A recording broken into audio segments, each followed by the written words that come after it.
This is the brand new Audi A6 Avant e-tron, and this is my full review. Welcome to It's Only Electric. Let's start.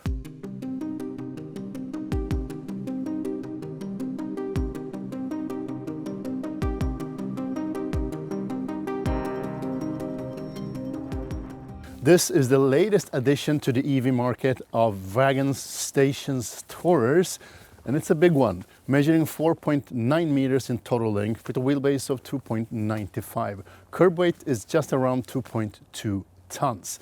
Behind those wheels there is a big battery pack, because this is the performance edition, which means that it has the biggest pack. So 100 kilowatt hours of gross capacity, 95 kilowatt hours of net capacity. It's a NMC pack. The WLTP range of this specific version with the 21-inch wheels performance edition is 643 kilometers. If you get the smaller rims, you can get just about 700 kilometers. So the performance pack or the performance version doesn't only come with a bigger battery pack, it also brings a bigger motor. So this one is the rear-wheel drive version, delivering 368 horsepower or 270 kilowatts, 565 newton meters of torque, 0 to 100 in 5.4 seconds with a top speed of 210 kilometers per hour. And 5.4, I think that's about how good it can get with such a big rear-wheel drive car. So the exterior design is one of Audi's main games, if you ask me, and that also goes for the A6 Avant. It's a really good looking car. And one big difference if we compare it to older models is the split headlight unit. So from now on you have a top part with the daylight running lights and this LED pattern, which you can customize. The lower part is the actual headlight unit. That's the matrix LED lights in this case. A closed frontal design in this nice looking Daytona gray. This is the pearl color, so it's not standard, it's extra. A closed grille with the big 4 rings on top. A frontal parking camera without any washer in this case. You have washer on the one at the rear. The big flat shiny chunk here at the bottom in the center is the radar for the self-driving capabilities, and here you have the parking sensors incorporated very discreetly hidden just underneath the plates. And this is the real air ventilations going through the wheel arches to optimize the CV value of the car. And whilst talking about the CV value, the drag coefficient, it is 0.24. So it's a slippery car, and that's to be able to really advance when it comes to range. And that's one of the reasons that this car can have up to 700 kilometers of WLTP range. Another way of adding some extra kilometers of WLTP range is by adding a digital rear view mirror. So it's a camera instead of a traditional mirror. Gives you around 5 to 7 kilometers extra of range. A third way of adding some range is to design the rear part really efficient.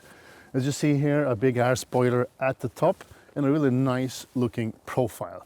And to destroy the aerodynamics and the efficiency, you add 21-inch RS wheels with spinners in this case. So this wheels is running on Michelin X Ice tires, 275s at the rear and 255s at the front. And while adding this, you will lose all the range you just gained by making an efficient and aerodynamic car. I want to send a special thanks to all our members that really supporting us and helping us to grow the channel. Being a member is the best way of supporting us to being as independent and as unbiased as possible. As a member, you get access to videos before everyone else, unique things like emojis and badges, priority access on your comments, but also access to all our test data. So all the range tests, cabin noise tests, and acceleration tests are all collected in one nice and tidy Excel sheet. Please help us and join our membership. The A6 is built on the same PPE platform as the Porsche Taycan, the Macan, and the Audi Q6. And therefore it has 2 charge ports. The one here at the left rear fender is where you fast charge your car. So this is where you find the CCS2 connector. And on the right side, you have the possibility to do the slow charging, the AC charging. This side can do both AC and DC. And when it comes to charging performance, AC charging has a capacity of 11 kilowatts and 3-phase support. The fast charging, the DC one, has 270 kilowatts of top peak speed, and that's on a 800 volt system. 10 to 80% can be charged within 21 minutes. The good thing with having two charge ports is the flexibility when charging at home or slow charging in general. I mean, you can have shorter cables and it doesn't matter where you put the charger because the car can handle it anyway. The rear end of the A6 Avant is one of my favorite aspects, and this is really where Audi is the best when it comes to building Avants or stations or wagons on the market. This is, if you ask me, the best looking Avant, together with the Neo ET5 actually, but that's a smaller car. I really love the taillight here. The taillight design is really nice, and the built-in special like LED effect really makes it good. And this is not standard, by the way. Also changes the design and behavior depending on your liking, as in the front. A sloping roofline design doesn't give us the best possible boot, but we're gonna check that. It comes with a kick sensor with a light on the floor or on the asphalt, but since it's snow outside, it's not possible to see it, but it works. And I think I'm wafting a bit too much. You should just stick it in and it should open. 504 liters, foldable seats, split into 3 parts, 40, 20, 40. I love when they do it that way because it's better than a ski latch, because you can really fold it and stuff longer things in a really easy way. It has a double floor, so now it's in the lowest position. You can raise it up like that to make it more flat. So when you fold the seats, it gets really fully flat. Underneath here, you have nothing actually. You have like a couple of liters, maybe, and just maybe room for a extra cable, because the subwoofer and the tire repair kit is actually taking up all the space here. This car is equipped with a tow hitch, and I think it's standard here in Sweden. Semi-automatic, tow capacity 2.1 tons. That's actually really good. You can tow a lot with this car. So 2,100 kilograms, that is. To fold the seats, you pull the levers here at the sides. You have one at each side, and it folds flat and gets really practical because you have a lot of room here for transporting things. To securing your cargo, you have some hooks, grocery bag hooks, and cargo securing hooks for the nets around the boot. And you have a hidden 12-volt outlet here on the right side. And all in all, I think it's practical, but really not class leading. I mean, 504 liters. And on top of that, you actually have 27 additional liters in the front. So not class leading, but I guess it's okay if you want to have a good looking station wagon. Let's have a look at the interior, the materials and the quality as such, and start with the door sound, as I always do. Very solid. I think I have never heard a Audi with a solid door sound. Very well built, and it's framed doors, as you see, and that also makes up for some of the quality sound in the car. Soft closing doors, all 4 positions. That's not included. It's in one of the tech packages. Let me just start with the general feeling here in the cabin at the front. It's good. It's Audi. Some may say that it is too plasticky, and I somewhat tend to agree, but also disagree. Because Audi have managed to keep down the weight of the car, and that's partly due to the choice of materials. And even if it's hard plastics on some places, I mean, here at the top it's stitching and somewhat cushioned, but it has a really good touch and feel, and especially the looks of it. And it's kind of a multi-layered dashboard. As you see here, the top is kind of aluminum slash carbon fiber look. The Alcantara inlays here at the lower part, like framing in the screens, and the manual air ventilations also saves some weight, and they are really easy to control and somewhat satisfying sound. It's equipped with 2 screens, or actually 3 screens, but the instrument cluster is 11.9 inch, companioned by a 14.5 inch media screen, touchscreen at the center. Most further to the right, this car is extra equipped with a passenger screen that's 10.9 inch, so almost 11 inch. And this is for the passenger to be able to control the media, raise and lower the volume, pick your songs, some travel information, watching the maps, etc. I've had a couple of passengers, no one seems to be using that one, so I'm not sure that it is that necessary, since you have a big central screen anyway. The 3 screens are companioned by a head-up display. It's the premium augmented reality head-up display with some nice graphics and coloring. It's bright. That's not enough, because this car actually has 2 more screens. So above those 3 and head-up display, you also find the digital rear view mirrors.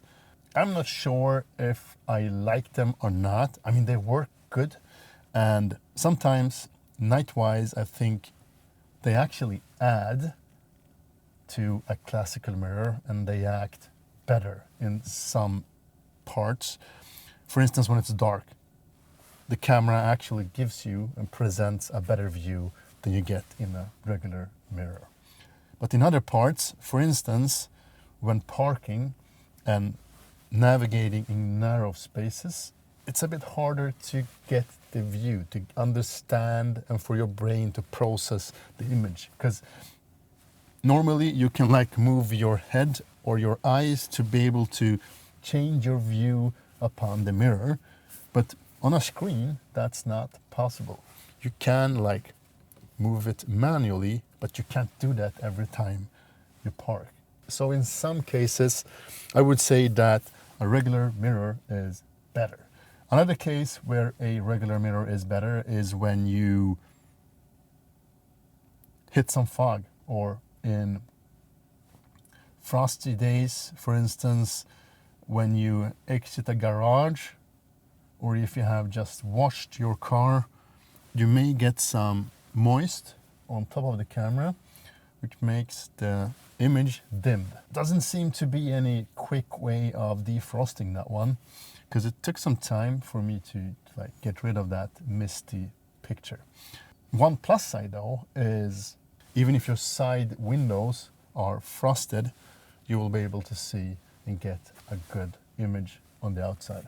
So that's 2 positive things: the night sight and the frost sight.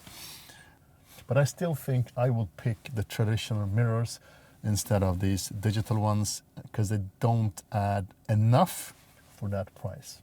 The steering wheel is a good looking one of my favorites among the cars from this Volkswagen group, and it lacks some practicality when it comes to the touch buttons on each side. To the right, the media controls, you have a shortcut, and you have the steering wheel heater and the voice control. To the left, instrument cluster controls in general. The bad thing is that they are almost as fiddly as in the Volkswagen cars. You don't need to press them to activate them, you just need to slide over and touch them. So that makes it a bit tougher to control. For instance, when I turn the steering wheel when I'm trying to park or leave a parking spot, I tend to like by mistake touch one of the buttons on the steering wheel. Most oftenly is like the mute button or the skip song button, or sometimes I by mistake activate the steering wheel heater, because they are a bit too easy to activate. The controls on the steering wheels of the Porsches is better, because they are physical. Even if you have less buttons, they are more functional and easier to utilize. The mid console is a solid build. You don't have that much of a storage. There's nothing underneath. Here, the most further in the front, you have this one. I have complained about this one before. Is an ashtray. Throw it away. Very strange thing to have. 2 USB-C ports with a good position. This is also for the smokers. A 12-volt outlet, a classical one. You push it and it's possible to smoke inside the car. Very easy. And another thing I tend to complain about is the Qi charger. Make sure to put your phone with your buttons upwards. Otherwise, you can end up turning your phone off. Because I have done it several times with the buttons downwards, and 1 out of 5 times it turns my phone off because it's probably pressing the volume button or the power button for too long, and it like cycles the phone.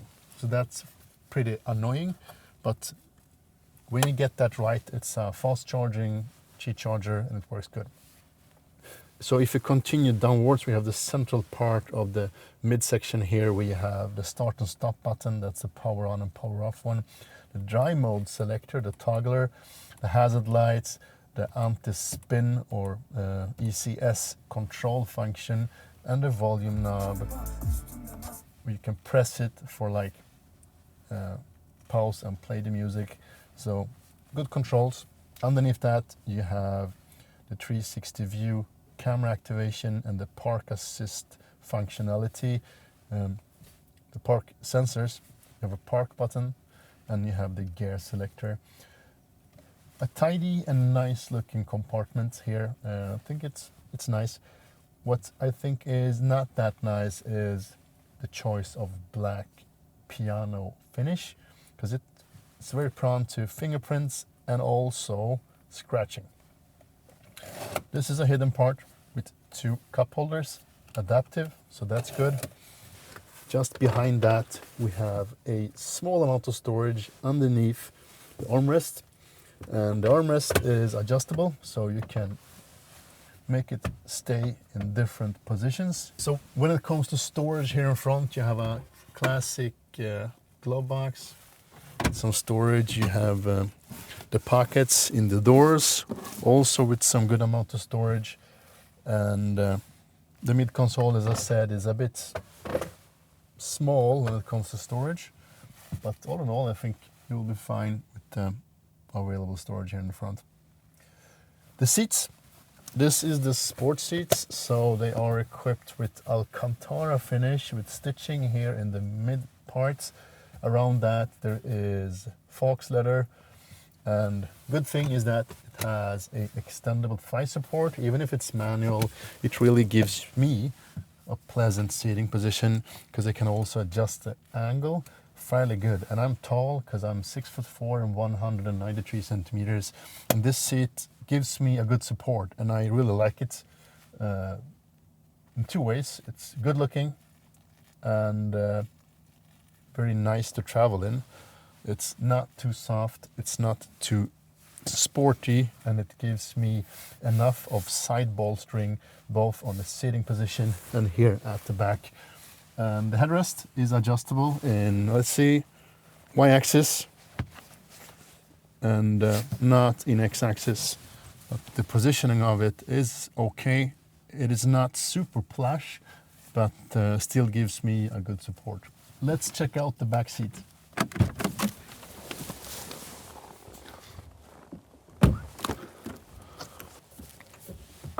So now I'm at the back, and as you see, I'm sitting straight up. Let's start with a positive thing, and that's the headroom. As you see here, a fist of headroom. That's really good, partly due to the panoramic glass roof. It gives us an extra amount of headroom. The glass roof, by the way, is not included, but if you add it, there is also a prismatic dimming of it. So you press a button and you can get a couple of different patterns. You can close it partly or dim it partly to shade out the sun. If you want, you can only shade the rear part or the front part, or you can shade half of it in stripes. So that's a creative way of shading out the sun. So that gives us a good amount of headroom. If you are tall, you need to go for the glass roof, I would say. So to the not as good part, and that's the legroom. As I said, I'm 193 centimeters tall, or 6'4", and I'm almost touching the back of the front seat, and it's adjusted after my driver position. So if I move around a bit, I will touch it. And as I said, I'm sitting very straight now. Maybe I will sit more like this, because that's more comfortable. My feet is possible to squeeze underneath the front seat, so that's good, because I have plenty of room for my feet here in the footwells. But all in all, I think the space here is a bit disappointing. Will be no problem whatsoever for carrying 2 or 3 teenagers here at the back. That will work perfectly fine. But tall grown-ups, not optimal either. The seating position, as you see, the bench is fairly flat. You have some indents on the outer sides, and they are equipped with heating. And there is a third zone for the AC control, so you can control the rear temperature here at the small display. Underneath that, there is 2 USB-C ports for charging your devices, and on top of that, 2 manual air ventilations. Those are companioned with air ventilations in the B pillars, 1 at each side, for optimizing the airflow here at the rear. One thing that I miss, and that I think should be standard in such a expensive and premium car as a Audi A6, is the changeable angle of the rear backrest. It is fixed, so there is no way of adjusting the angle of it. Maybe there is some extra equipment for it, but I think that should be standard in such a premium car. It's very obvious that the design, the exterior design of the car, to make it look very sporty, and the very aggressive shape of it, the low angle of the B pillar, makes the cabin a bit more cramped. And I feel that when I enter and exit the front seat as a driver. I often tend to hit my shoulder when entering the car, because it's a bit more narrow than what I'm used to. And I have been doing that every time now. And when it comes to the materials, it is a bit too much hard plastics. Even if it's a good thing for the environment, it does not feel that premium actually. I mean, the ID.7 has better materials at the back. That's a bit disappointing. This car is equipped with the premium sound system, the 3D sound system from Bang & Olufsen. It has 16 speakers, and on top of that, 4 additional speakers, 2 on each side, incorporated into the headrests here at the front. So 20 speakers and a big subwoofer at the back. And I have been complaining about Bang & Olufsen's cheaper systems. That does not go for this one. This is a premium system for real, and the system, the sound image is great. Plays in high volumes, and it's a very crisp and clear sound. So the mids and the highs are really crisp, so clear, so detailed. The sound image is so good. And additionally, it's also able to crank out a nice amount of bass. The subwoofer and the speakers as such does really put out a warm sound if you want that. But you need to really lower the sound, the 3D sound in the headrests, because it can give you a headache. So keep those on a low volume level, and then you will be all fine. As you see, I'm driving the car, and I must say that my first impressions, this is a Audi, and very clearly that way, because I think they have managed to build a car that's a Audi for real. Even if it's electric, and even if some of you guys don't like electric, this is still a car you will feel at home in if you're used to Audi, because it checks the boxes. I mean, the interior quality, the technology, the driving dynamics, the feeling of the car is really nice. And it's rear wheel drive and a bit too powerful for its own good. I don't like the tires because it's paired with the Michelin X-Size tires, and they really don't seem to co-op with the amount of power that this car has. Even if they are 275s at the rear, they spin all the time. The anti-spin system really works hard in this car. I had never seen that before, not at this amount, because I have seen it spin in 120 kilometers per hour on almost dry roads. That shouldn't be the case. I mean, it should be able to co-op with that torque because it's 275s. So I think that's the tires. I blame the tires. I think Nokia and Hakka R5s would be a better option if you want to go studless on this car. The Michelin's really doesn't do this well. Back to the driving. I mean, it is a fun car to drive. The rear wheel drive gives us some justice, and I wouldn't worry too much about four wheel drive because you will get a lot more range this way. So if you don't need to go for a lot of skications or winter traveling, you will be all fine with rear wheel drive only, because you will gain a lot of extra range, and the power is more than enough. It's plenty, even if these tires, the Michelin ones, really not handles that in a good way. It is also equipped with the air suspension with adaptive dampers. Let us put that into a test. Let us first enter the comfort mode, because that by default enabling some softer dampening and runs the air suspension in the mid-level, so not in the lower levels, to add some comfort. Now it's a bit uneven, it's snowy and icy. I expect it not to be too soft. I mean, Audi tend to have a bit sportier suspension compared to some other brands.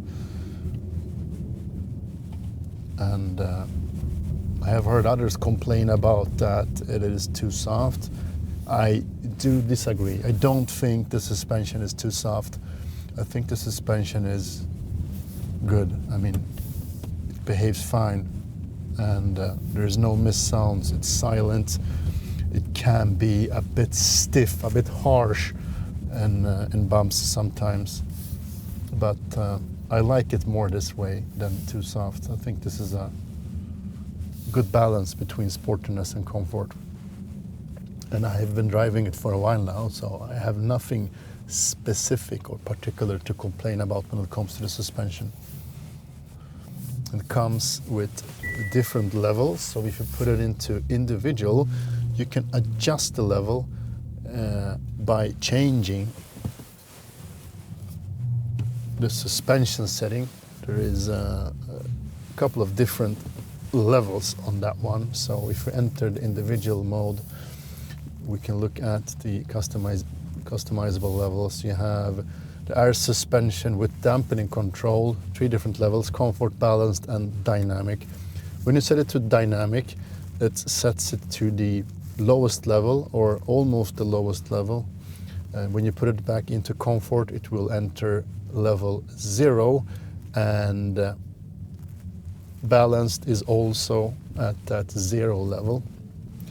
So you have a couple of different drive modes: individual, dynamic, comfort, and efficiency. And on top of efficiency, you also have something called efficiency plus. That's really if you want to extend the range, because it turns off, dims the screens, and saves energy in every possible way. So it will also make the cabin cold, especially if it's cold outside. You won't be able to run it in efficiency plus. So you only activate that mode in case of emergency and when you really think that you will have a hard time reaching to the closest charger.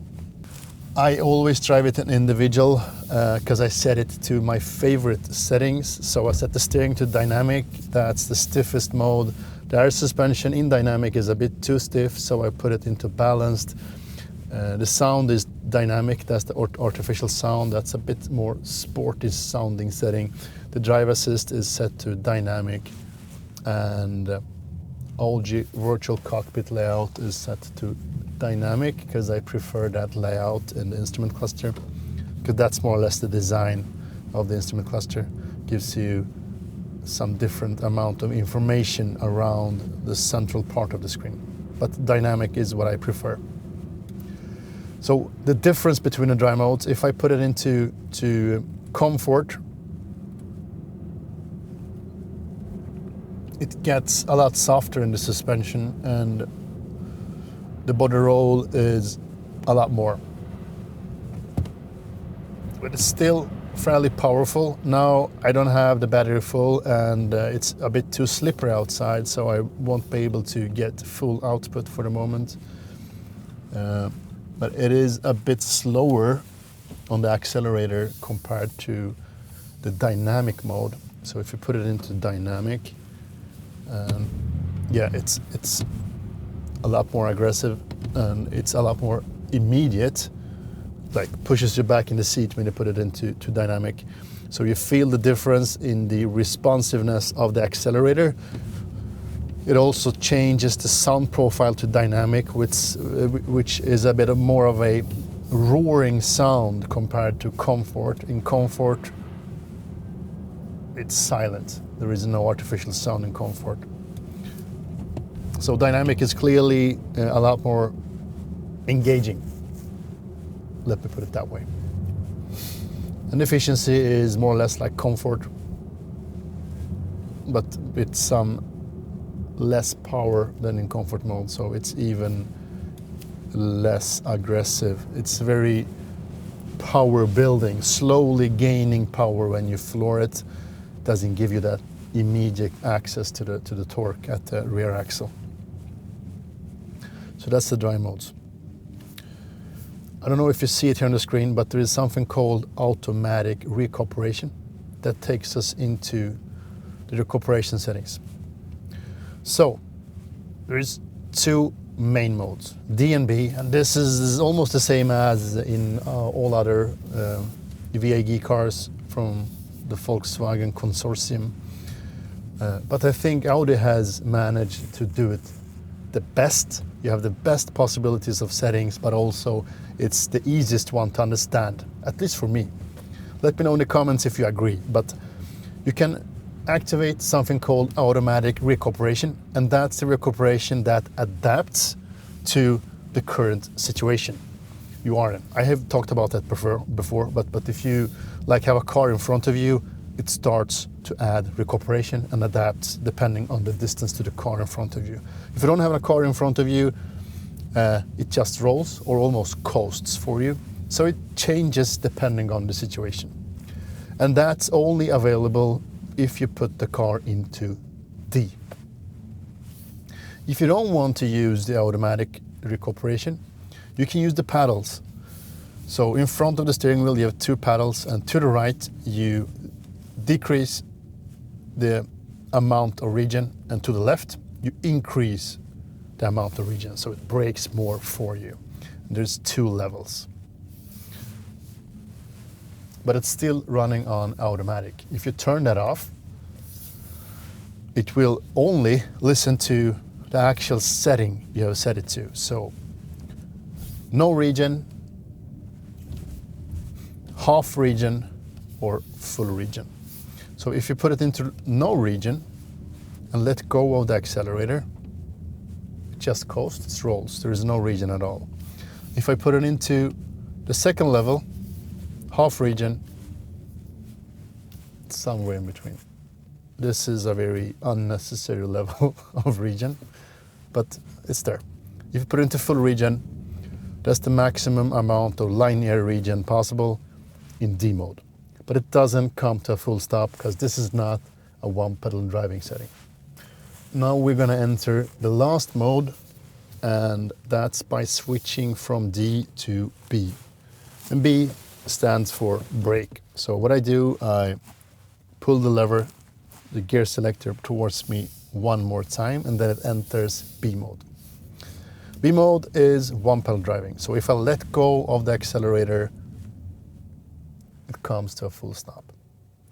And this works even if it only has one motor at the rear, because it applies the brakes at the front. That's very obvious, because I felt that when it's slippery outside, sometimes it's a bit clunchy. So I feel when it's activating the ABS brakes at the front. That means that it uses the front brakes a lot, especially in lower speeds, to get the car to a full stop. But despite that, I mean, I really think that the B mode is the most convenient mode for driving this car. I think it's smooth, it's easy, and it's predictable. So now we have been looking at the exterior, going through the facts, going through the interior, looking at the driving dynamics of the A6, Avant, e-tron, performance, S-Line, something like that. Maybe that's the wrong order, but it doesn't matter. This car costs 1 million Swedish crowns, to be exact, almost exactly at that point, or around 86 or 87,000 euros for this specific specification. It's the rear-wheel drive version with the S-Line interior and exterior, with a lot of packages, and the performance pack, which gives you the bigger battery pack. So we have longer range, more powerful motor, the glass roof, the Bang & Olufsen sound system, as I said, S-Line with the sport seats, etc. So there's a lot of equipment. Also, the gray color is also extra. The mirrors, etc. So 86 or 87,000 euros, 1 million SEK. The entry level starts at 64,000 euros or 720,000 Swedish crowns.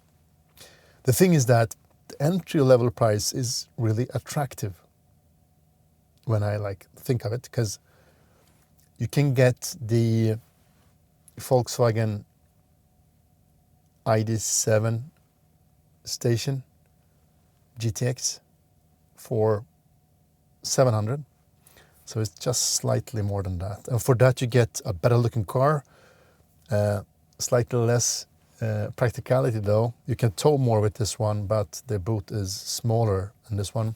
But you have a frunk instead, and a lot nicer looking car, and a better interior, and more of a premium feel to it. At least the brand gives you a more premium feeling.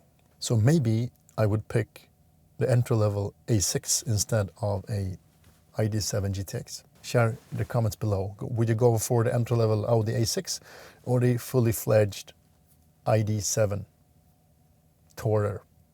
That's a tough question. But all in all, my driving experience with this car, I've had it for almost 10 days now, and my brother did a range, noise, and charging test. So don't miss that one. I put the link up here, or is it? I know that I have been whining about the Q4 because I don't think that's a car that deserves the badge of a Audi, and I stand with that. This one though, as with the Q6 or SQ6, deserves it. I think this is really a notch up. I think when it comes to technology, comfort, the looks, the interior is another level. I think this is a real Audi, and if you're used to a A6, I think you will be fairly happy with this one. I mean, you will feel at home. Even if it's a update and a bit different and a bit more plasticky, the overall feeling of the car is really nice. And I love that they have gone all in with the one pedal driving and the regenerative settings. I think it's spot on how an electric car should work, and what's up to the driver to set when driving the car. I think it's the perfect blend. And what I don't like is the piano black finish. It's a bit too present. It looks good, but it's really hard to look after. It gets dirty and it gets scratched easy. Otherwise, I think the interior is nice. I especially like the seats because they give me a good support and good comfort, and they fit tall people like me. Another downside that's probably connected to that this car is such a new car on the market is the software. The software as such in a whole works good. It's a nice implementation. One thing that I missed that I'm gonna complain about until the end, until they introduce that function, is the preheating of the battery pack, the preconditioning before charging. There is no possibility to activate that mode manually, and I know that Audi's thinking here is that the car should handle that for you, but I do not agree, because I normally tend to use Android Auto and not the built-in navigation, so I use Google Maps, and then the car doesn't preheat the battery for you. I want to have that option. Otherwise, when it comes to the software, there is some issues, and it feels like some things are really not ready yet. There is some bugs. For instance, one time the sound system just stopped working. I couldn't get out any sound at all from the car. That's one. Another thing is that sometimes when I toggle the drive modes from the button here at the central compartment, it just like normally it shows the drive modes here on the central screen. Sometimes it does not. There is some slight bugs still, but I think with over-the-air updates this will be gone in a couple of months, and you will probably not even see it or notice it. And to be clear, there is nothing that really ruins the overall experience of the car. It's really minor things that will be fixed in the near OTA updates, I guess, because it's evolving, it's getting better, and Audi has really learned how to do over-the-air updates. And I have seen updates for the SQ6, for instance. There was a couple of over-the-air updates during the time I had that car, so it's something that works. I wouldn't go for the digital mirrors. I think it looks really cool and it's nice, but I don't think it's worth the money if you don't get it for free in a specific package. So that's all for today. I hope you enjoyed this video and that I could bring you some detailed information about the Audi A6 Avant.